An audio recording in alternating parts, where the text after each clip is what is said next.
If CapCut is showing the short block only error and you want to fix it fast, this video will walk you through the exact steps to get things working again. We're going to cover the Firewall Unblock method, a quick network reset, and a final verification step so you can test CapCut properly after the fix.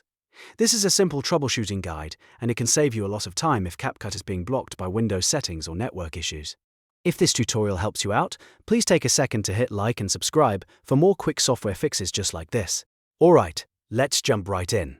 First, we'll handle the firewall settings, because in many cases, CapCut gets blocked by Windows Firewall even when the app itself is installed correctly.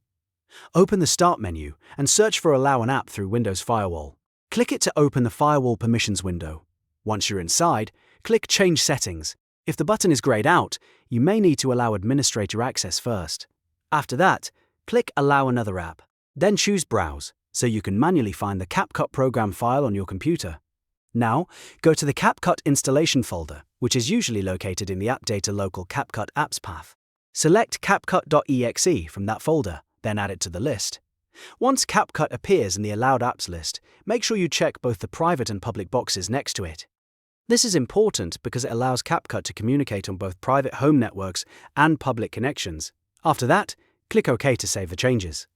This step alone often removes the blocked behavior, but if the issue is still there, we'll move on to the network reset. Next, open the command prompt as an administrator.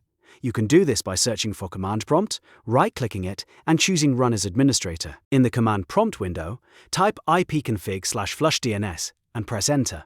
This clears the DNS cache on your system and can help fix network lookup problems. After that, type net Winsock reset and press Enter.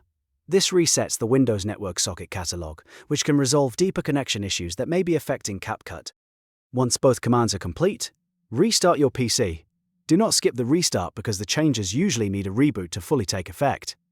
After your computer comes back on, we're going to do one final verification step. Turn off any VPN or proxy you may be using, because those can sometimes trigger connection blocks or interfere with CapCut's network access. Then open CapCut again and test the feature that was previously blocked. If everything is working, the firewall and network reset steps likely fix the problem. If it still doesn't work, double-check that CapCut.exe was added correctly and that both firewall boxes were enabled. You should also confirm that Windows Security, VPN software, or a proxy tool isn't still interfering in the background. In most cases, though, following these steps in order will solve the CapCut short block only error and get you back to editing without the frustration. If this video helped, make sure to like the video and subscribe to the channel for more easy software troubleshooting guides. Thanks for watching, and I'll see you in the next one.